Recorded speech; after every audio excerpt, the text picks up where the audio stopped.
Well, well.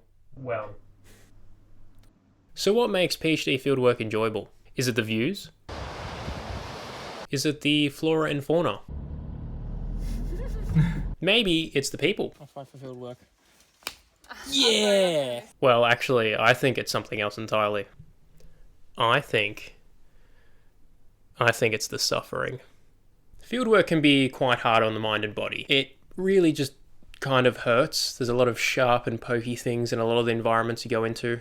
And so when you get back and you peel your feet out of your shoes, you crack open a cold, refreshing beverage, and you eat some yummy food, well, that makes it all worth it. Because you forget about all that suffering that you did, and you're just like, I'm ready to go again. Like, I guess just watch me suffer. That's the message for today. Bye.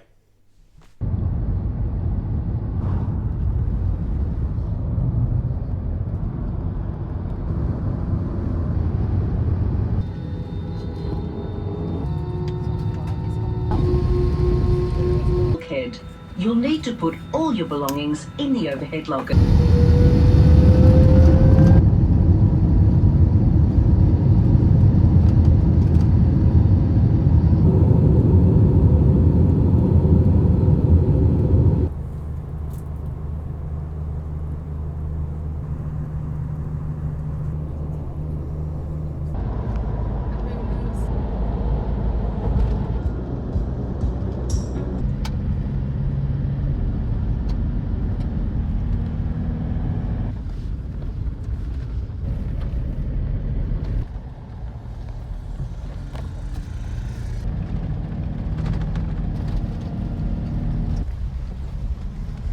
Wait, should we do out the windows?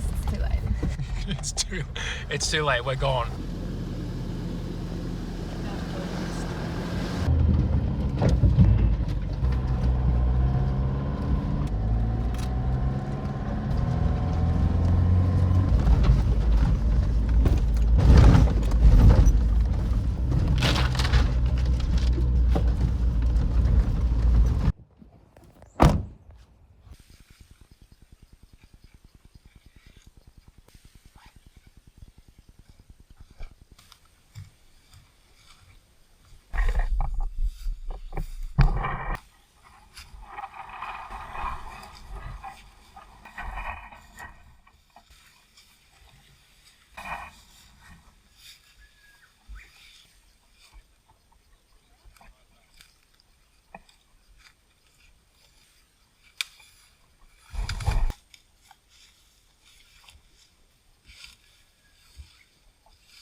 I think branches are really spawns and they whack you in the face.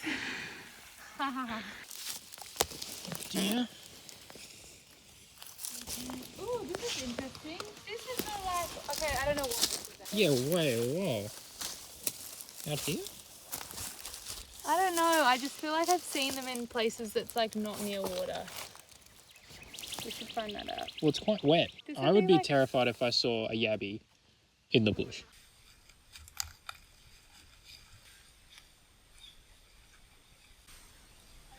Yeah, I'll show you. For me, maybe a photo. It's very hard to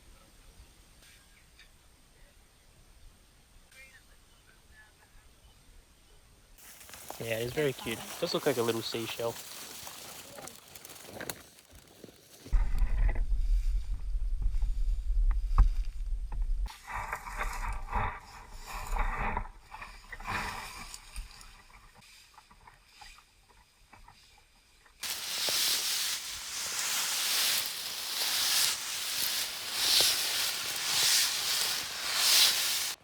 Well, the grass is just like, it's like golf course level actually, just because of the deer like trimming on the side of the road. Just saying how something smells dead. Is it a deer? We've seen like 2 deers now, haven't we? Or is it 3?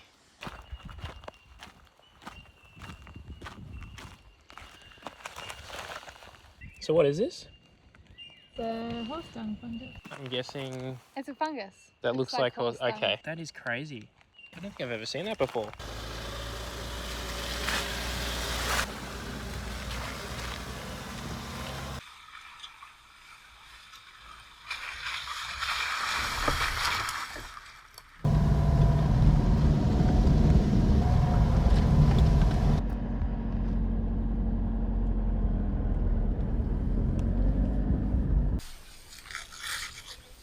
I'm Patrick. I love sunscreen. Makes me feel so good.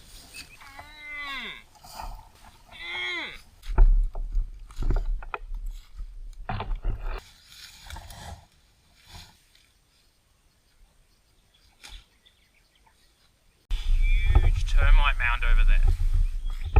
A humongous one. Go have a look. Just an absolutely colossal termite mound. Made out of the stump of an old tree. Some lovely entrances. Everywhere. Oh god. Got another huge mound over here. Like, it's standing like, I'd say at least 2 meters tall. It's just massive, and it's funny how someone else has decided to make it home as well. Taking away from all these guys' very hard work and then just digging a hole in the side. It's a bit cruel. We've got a really nice Banksia here. It's a shame it's dead. It's clearly been burnt from the fire, but you can tell it's a Banksia. Come out in a massive, beautiful flower. This is clearly burnt and dead. We can see some old ones down on the floor as well, but yeah, this is well beyond living, and I could push it over. But such a beautiful tree with a really weird bark too. It's like cork almost. Very strange. Very cool though. Yeah, I was saying it looks like cork bark. Mud. Oh yeah, or cork. Or cork bark. Looks like mud. They're not just mud, like bubbling mud. You can actually see some more of the Banksia integrifolia. I'm pretty sure that's which Banksia it is. So yeah, something really cool about something like this is you can see some of these are closed, and this one was actually in the soil a bit. So it didn't actually, when the fire came through, it didn't actually engage in this one a lot. But you can see it's like, looking at the fiber, it's the most like burnable item you've ever seen. But then when a fire actually comes through and actually touches one of them, they open up like this, releasing their seed. So a lot of species in Australia actually require heat for them to thrive. So although the bushfires immediately seem like a bad thing, there's some interactions going on that actually cascade to result in a happy bush. These Banksias are clearly Banksia serrata. Any giveaways, any guesses as to why they might be called serrata? Not integrifolia. Any. Because I didn't see it.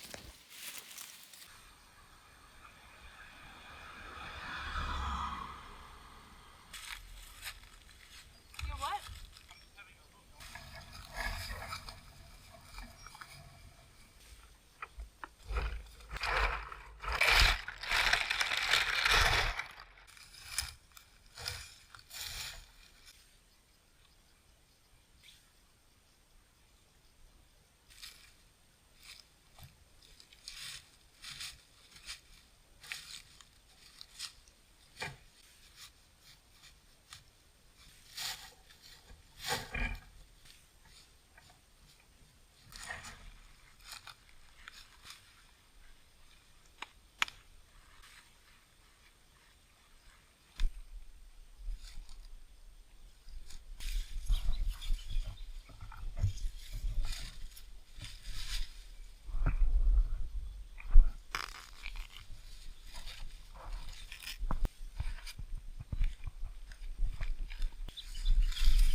Deer control occurs in this area. Ground-based deer control operations have no impact on visitor access or risk to visitor safety. I wonder how you control deer without shooting them, because they're very invasive. That's what it says. Aerial shootings. Yeah. Yeah, well, I think that would still impact me as a bushwalker. Just because they're in the air doesn't mean I can't get shot. Yeah, it's weird.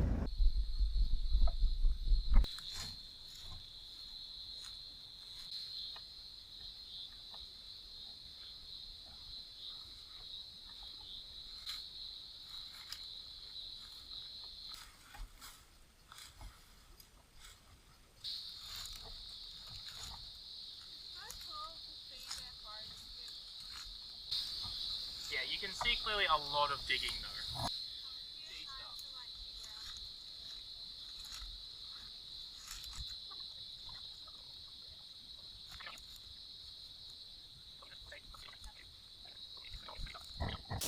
So looking for digs a lot about this big. Yeah. Is it that you saw before? Yeah, so making sure that it doesn't actually go down into a burrow. Yeah. Yeah, right, and we've got fresh. That it's like clearly over the litter as well, I guess, is the... Yeah. Yeah, so it's got to be fresh. Okay. Yeah, we got one. Some fresh soil. Two. Another little hole there. You got more? No, total 3 here, I'd say. Another little dig here as well. A huge wombat burrow, though. I'd be very concerned if something came out quickly right now. It's a poo. Oh, I don't really want to kneel here. There's another really cool wombat burrow over here. Got a wombat poo. It's like very square.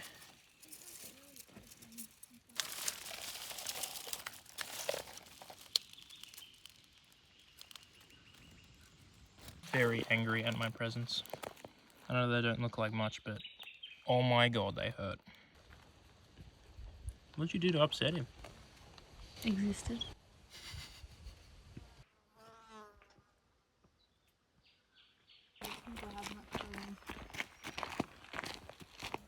So sandy here, it's actually just sand. Like, it's not even mixed. It's not like a mix between something. This new side is just actually just the beach. Except it's the forest.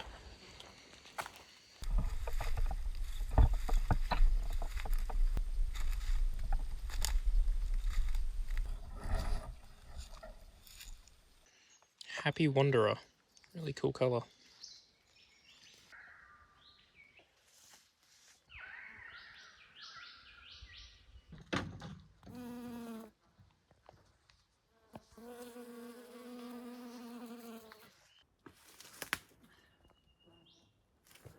This hat makes me feel claustrophobic.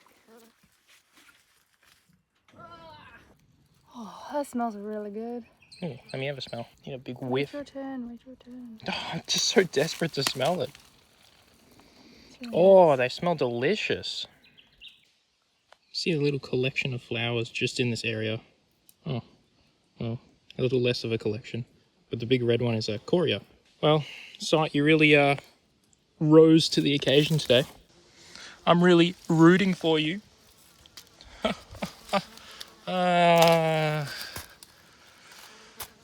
Okay. Oh, look at this cool guy. Very cool. Looks like a candy cane when it's held like that.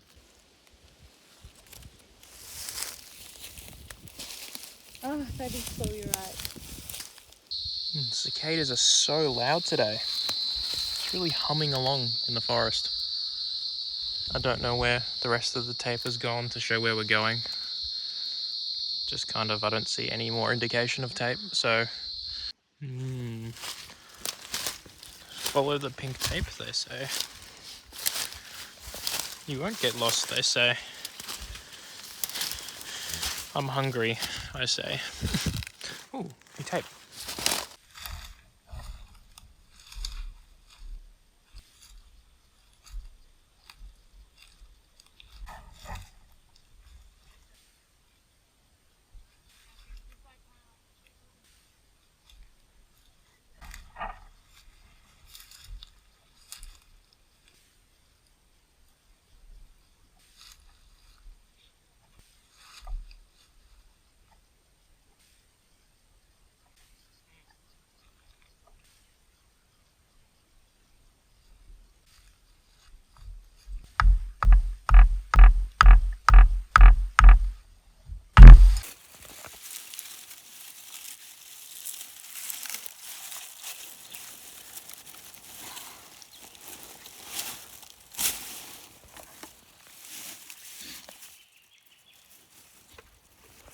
It's like really wet soil underneath though. When we go further down, it just gets underneath everything. Oh, it's actually pretty dry right here, but as I say, but the other one was really wet. It's super wet. I can actually see the shine of it. Actually, ooh, what's going on in there too?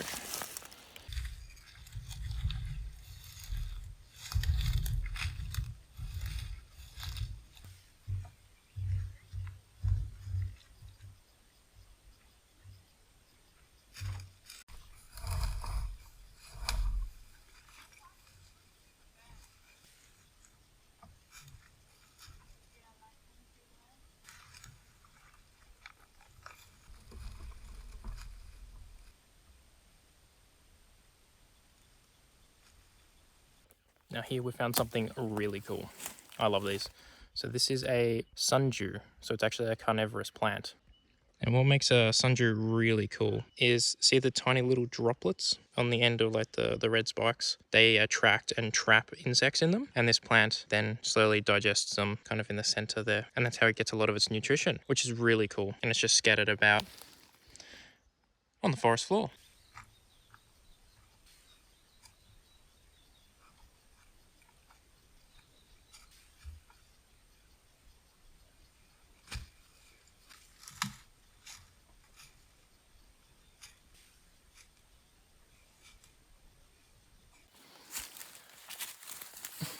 It's like 400 kilometers uphill, like a really steep hill.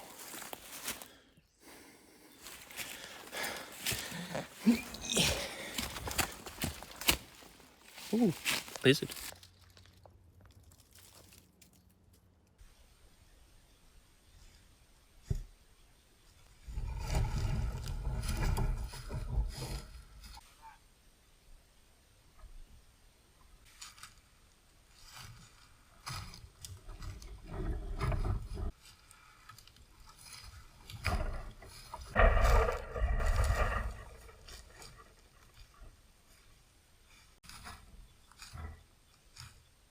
I love seeing these. They're pretty common throughout southeastern Australia, but this is a native cherry tree, and it's probably my favorite tree because it does some really cool behaviors. I'll see if I can find some of its fruit to show you kind of what I mean.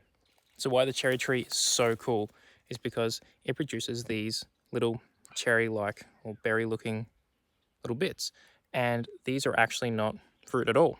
These are actually, in fact, the stem in a specialized area which is swollen, and that swollen area has then the little nut or seed on the end, and they use the swollen stem as an attractant for birds to eat it and then distribute the seed. So unlike a lot of other plants, it doesn't have the seeds inside the fruit. It's on in front of it, and it kind of tricks things into eating it. And so this is actually called Exocarpus capriciformis. Another reason why the cherry tree is so cool is because it's hemiparasitic. So it means that a bunch of its energy is produced both through photosynthesis, as you can see it's quite green, as well as parasitizing on other trees. So its roots will go along the ground and into another tree like that, and it will steal from that tree as well as part of its life cycle, which is really cool. So it makes it a really interesting tree to see around. Also makes them extremely hard to propagate in like a urban setting because you need another tree for the tree to grow. It's a very, very cool tree, and I love it, and that's what I did my master's thesis on. I looked at these kind of trees. Juicy. You reckon it's gonna hold? Maybe, we'll see. You'll see when you're 60 meters out.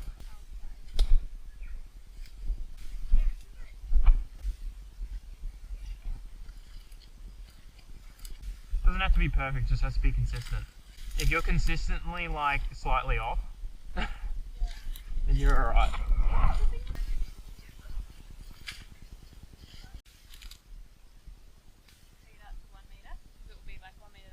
Yeah. Yep. Gets thicker over here.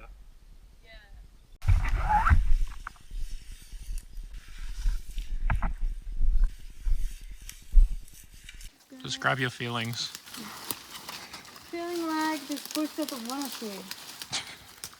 Oh, it's because we are stepping on it. Because it is currently like a thorny brick wall. Ow!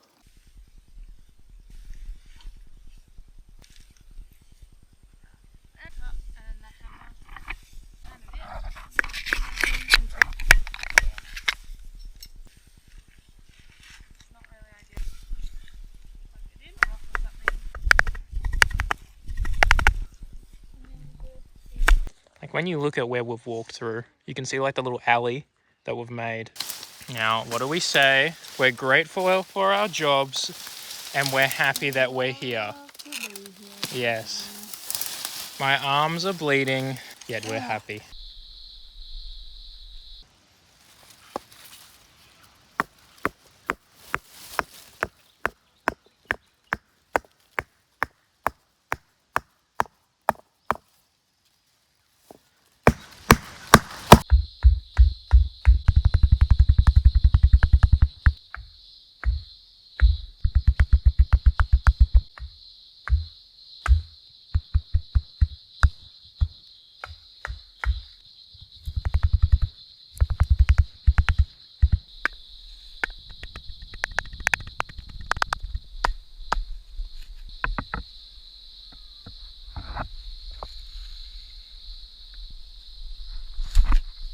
Patrick, I did not remember this. I do. I don't remember this. Dare you doubt me?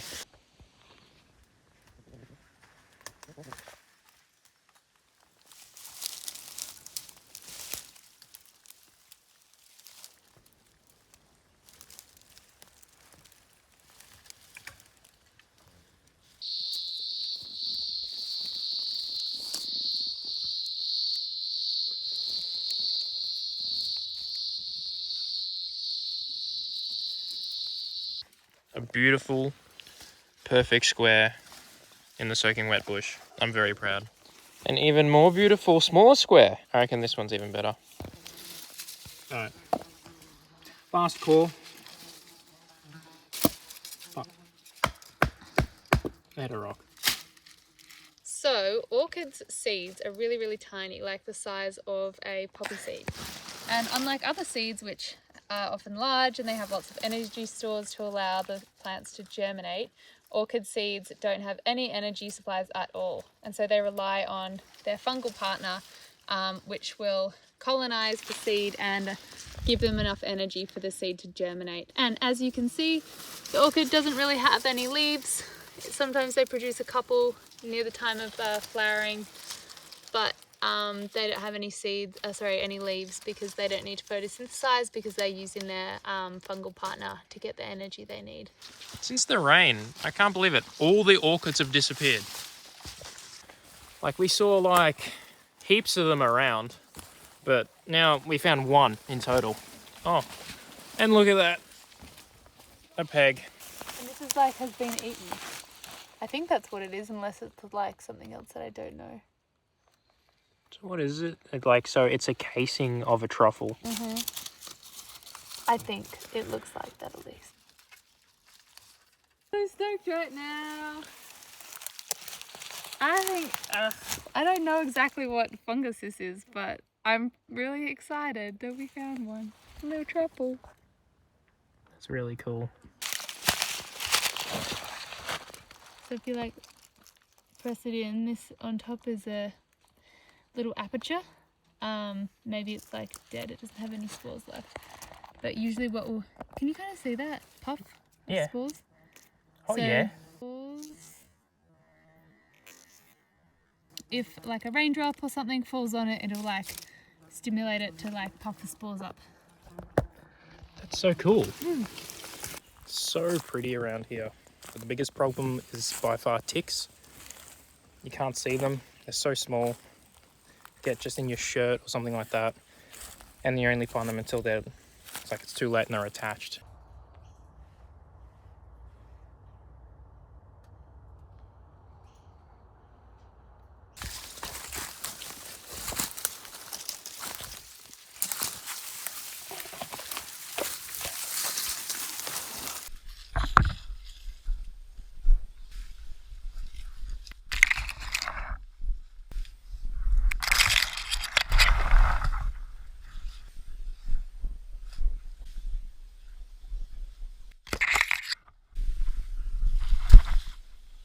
That site was just ridiculously thick. It was just so dense. So all the regrowth after the fires. Oh my God. It's like all such a nice little undergrowth, and then you just look up and you can just see how like bad the fires were. Like it looks so nice and then it just changes. Pretty awful straight after. High five for field work. Yeah! Yeah, I almost just backhanded you in the head.